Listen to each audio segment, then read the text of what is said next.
एक गांव में 3 लड़के रहते थे, राम, श्याम और राजू। तीनों के पिता काफी अमीर थे।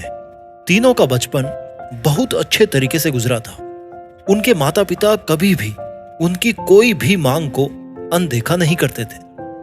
राम के पिता सरपंच थे, श्याम के पिता एक कारोबारी थे और राजू के पिता एक किसान जमींदार थे। छोटी उम्र से ही उन सबको लाड़ प्यार ने ऐसा बना दिया था कि उनको ना तो मेहनत का पता था और ना ही उनको समय की परवाह थी।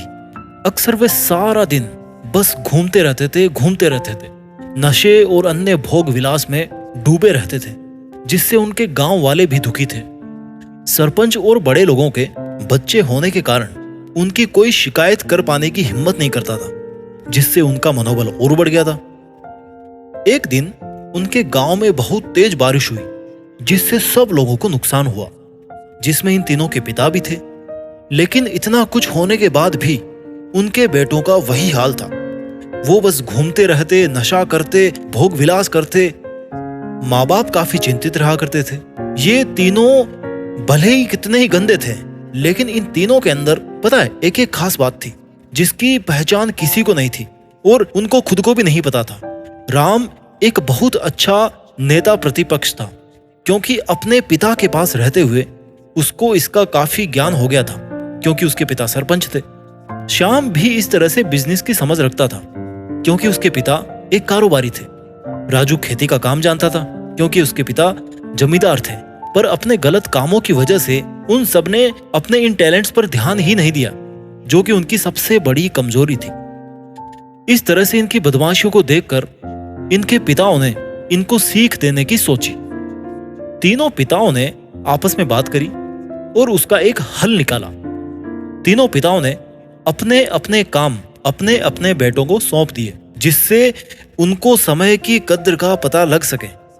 तीनों के पिता ने एक वसीयत बनाई, जिसमें यह लिखा था कि 1 वर्ष के अंदर इन तीनों को 10 लाख रुपए कमाकर देने होंगे, जो बिना किसी गलत काम के कमाए गए हों। और तीनों को अलग अलग स्थान पर रहना था।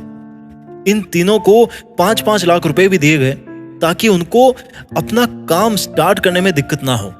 पहले तो सब खुश हो गए कि भैया हम आजाद हो गए, हमको पैसे मिल गए। और ऐसा सोच करके इन्होंने फिर से काफी सारा समय मौज मस्ती करने में लगा दिया, जिससे इनका नुकसान भी हुआ। इस तरह से 6 महीने गुजर गए। फिर उनको एक दिन अचानक से एहसास हुआ कि अगर हम शर्त हार गए तो हम अपनी अपनी जायदाद खो बैठेंगे। धीरे धीरे उनकी चिंता बढ़ने लगी। एक दिन वो इसी उधेड़-बुन में एक पार्क में बैठे थे और कुछ डिस्कस कर रहे थे कि उनको एक छोटी सी लड़की मिली। वो फूल बेच रही थी और साथ में पढ़ भी रही थी। तीनों जने उस लड़की के पास में गए। तभी राम ने लड़की से बोला कि बेटी आपकी उम्र क्या है? लड़की ने जवाब दिया कि मैं 12 साल की हूं अंकल। इतना सुनते ही राम ने आश्चर्य से पूछा कि आप इतने छोटे होकर खेल नहीं रहे हो?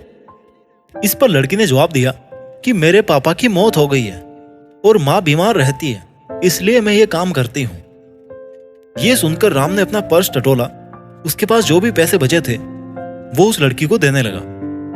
तो लड़की ने बोला, अंकल आप भी फूल ले लो, मुझे बहुत खुशी होगी, क्योंकि अगर मैं आपसे फ्री में पैसे ले लूंगी तो फिर मेरा पढ़ाई में मन नहीं लगेगा, मैं कामचोर बन जाऊंगी, क्योंकि यही समय है जिस समय मैं अपना भविष्य लिख सकती हूँ। राम ने उस लड़की से सारे फूल ले लिए और तीनों घर लौट आ गए। उस फूल वाली लड़की की बातों का उन तीनों दोस्तों पर बहुत गहरा प्रभाव पड़ा। रात में तीनों उस छोटी सी बच्ची के बारे में सोचते रहे और उन्हें एहसास हुआ कि वो तीनों कितने गलत थे।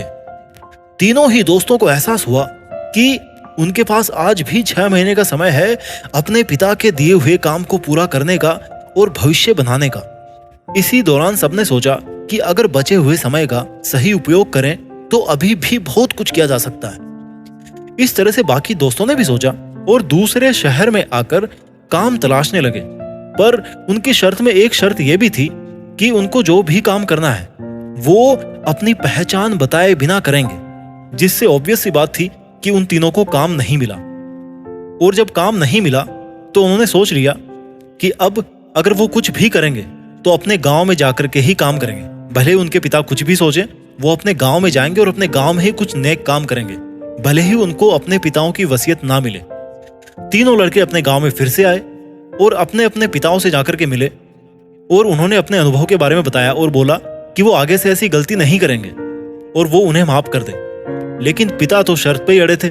लड़कों को कोई दया नहीं मिली। तीनों को फिर से दुख हुआ कि उनको अपनी गलती का एहसास होने के बाद भी उनके पिता उनका सपोर्ट नहीं कर रहे। और अगेन फिर वो रात भर सोचते रहे कि अब क्या किया जाए। तीनों ने मिलकर के एक स्कीम निकाली। राम अपने मित्रों के साथ में मिलकर लोगों की प्रॉब्लम सुलझाने लगा, जिससे उसको गांव की समस्याओं का ज्ञान हुआ। इसी तरह श्याम भी गांव के विकास के लिए नए नए तरीके सीख गया और राजू को किस्मों और बीजों का ज्ञान हो जाने से उसको काफी फायदा हुआ। तीनों ने मिलकर अपने बाकी पैसों को सही ढंग से सही जगह लगाकर गांव को एक नया रूप दे दिया। उनकी कड़ी मेहनत से गांव के लोग तो क्या, दूसरे शहरों के लोग भी उनकी तारीफ करने लगे। उनका गांव तरक्की करने लगा।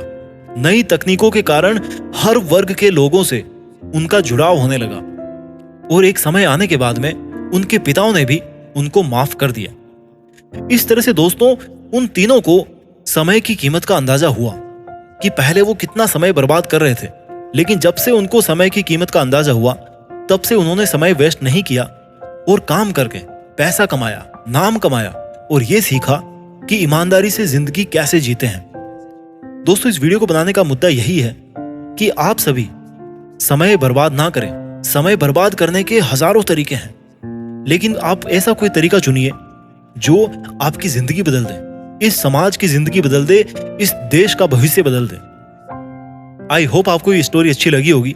अपना ख्याल रखिए और देश में खुद के नाम के साथ साथ दुनिया में भी देश का नाम कीजिए। जय हिंद, वंदे मातरम।